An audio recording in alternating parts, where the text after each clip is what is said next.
เอาค่ะอ่อนหนังสุดอยู่ในตรงตักเมื่อสูงถึงปอกเมียวแต่กาสะเท้าเขาตั้งบนดังเสียงเนี่ย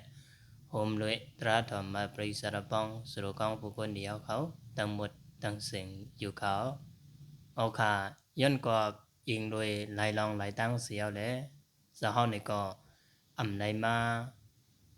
ลัดเนอำในมาลงปันคลิปในก็หึงนายเย้าในค่ะเนาะ กำนันเนมือดันวันมือไหนยันบอกว่ามีเขายำตันอีดออดเสียวเนี่ยเขาเอาเขายำตันนั่นเสียวแหละเขามาปืนเพปันตั้งหูโยกับเลยลองโลกาลองทำมาว่าซึ่งหนึ่งในเสียเจ้าเนี่ยก็สั่งได้มาถ่ายคลิปวิดีโอเสียวแหละสั่งไปไล่มาลงปันปุ่นตา ตราทำมาบริษัทบังสุรกองผู้คนเดียวเขาเลยโฮมเลยพี่น้องๆเขาตั้งบทดังเสียงที่ซ้ำที่ไกลอยู่เขาเอาขาเมื่อในสหเดมาลัดนี้ลองสั่งสหเดมาลงนี้ลองสั่งป้อนในสิ่งในโลกาเขาขาในอันถูกลีหิบเนี่ยเสียวเลยเฮ็ดกว่าอันถูกลีได้เฮ็ดกว่ากำร้อยอันว่านั้น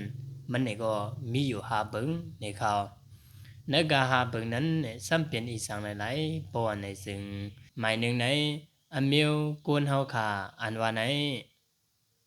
เมื่อเฮาขาสอนปัญญาตั้งหูตั้งหมอนั้นเตไลสอนเอากำร้อยในอยู่ยาวการสอนปัญญาตั้งหูตั้งหมออันว่าในเฮาขาเตไลสอนเอากำร้อยสังซึ่งว่าเฮาขาโลภะอย่าเขาเจียวหัวใครเจียวถึงเสียวแลเฮ็ดกว่าอันดังหลังก็ไปไล่ซ้ำใครกว่าแทงไผดังนาสังซึ่งว่าเฮาขาเฮ็ดซึ่งหนึ่งไหนป้อในซึ่ง ตั้งหลังก็เตรียมไล่ตั้งนาก็เตรียมไล่เนี่ยย้อนกอบใส่ไข่ไล่เฮานั้นมันนำแห้งน่ะไข่เจียวเผียวไข่เจียวขวดไหนอ่ำไล่ค่ะก็นั้นเด้อมิวกูนเฮาขามิวอยู่เนอโลกาไหนเนี่ยสังซึ่งว่าเฮาขาสอนปัญญาตั้งหูตั้งหมอการหาเล่งต้องอีสังเสียมบ้าเนี่ยเฮาขาได้ไล่สอนเอากำลอยๆในเขาทำไมสองสาม อมิวกวนเฮาขาอันว่าไหนสังซึ่งว่าเฮาขาก็อย่ามากาสูงมายาวป้อในซึ่งตักเดไลหาเล่งอายุอาสาสายสายตูเจ้าเก่า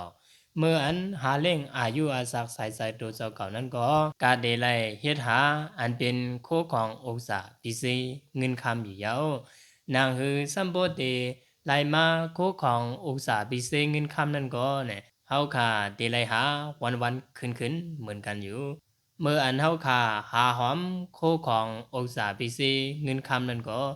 เฮาค่าได้ไรเฮ็ดหาวกำลอย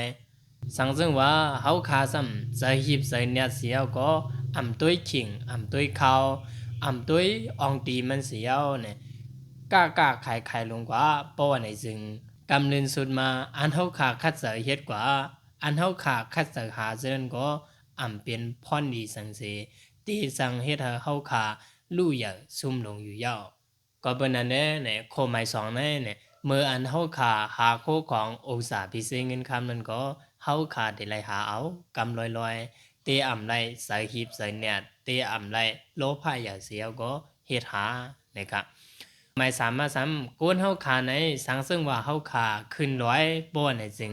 เฮาขาได้ไล่ขึ้นกำร้อยๆนะครับ สังซึ่งว่าเอาใจเข้าว่าเสียวแลไข่เจียวหวัดไข่เจียวถึงไข่เจียวเผียวในนั่นอันเดียวกุ้ยเสเมื่อดึกดีขึ้นไหวนั้นเนียดเลียนขึ้นป้อในซึ่งเนี่ยสังซึ่งว่ามันหึงมายาวเนี่ยเตอ่ำถึงตียอดฮอดตีปลายเสียวแล้วเนี่ยเตฮื้อโอนนุนแห้งหนาเสตีสูงก็เตรียมฮอดไหลนะครับก็เป็นนั้นแน่สังซึ่งว่าเฮาขาไข่เจียวหวัดซิกจอมมันป้อในซึ่งเฮาขาเดลัยไปกว่ากำร้อยๆเนี่ยไว้เสือมันเสียวแหละขึ้นกว่ากำร้อยๆเนี่ยป้อเฮ็ดซึ่งไหนเนี่ย อันเฮาขาคัดสายมานั่นก็เตถึงดีปอยก็เฮาขาเนี่ยก็เตรียมบ่ฮื้อตูฮื้อจะเตศึกษานะครับขาในเนี่ยก็เป็นข้อหมาย3นะครับกำได้ซ้ำข้อหมาย4มาซ้ำเนี่ยก ကိုနောက်ခါနဲ့မေအန်ခမ်စာစမ်စာလောင်အာယုံကမကုံဟာဘာနန်နဲ့ဟောခါတေလိုက်ခမ်စာစမ်စာกำลอยๆนี่ค่ะสังซึ่งว่า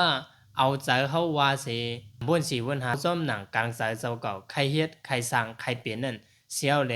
คำซ่าสำซากว่าอันเป็นอายงกรรมกงหาบ้านไหนวันคืนปอในซึ่งเนี่ยเตอำเป็นเหตุการณ์สังเสียวแลเนี่ยโคของอุตสาห์ปีเซเงินคำอันเฮาขาไล่ไว้อันเฮาขาเฮ็ดไว้อันเฮาขามีไว้เส้นนั่นนี่ก็โมสังลู่แล้วโมสังหมดเสียงกว่าเนี่ยก็เป็นนั้นแน่เนี่ย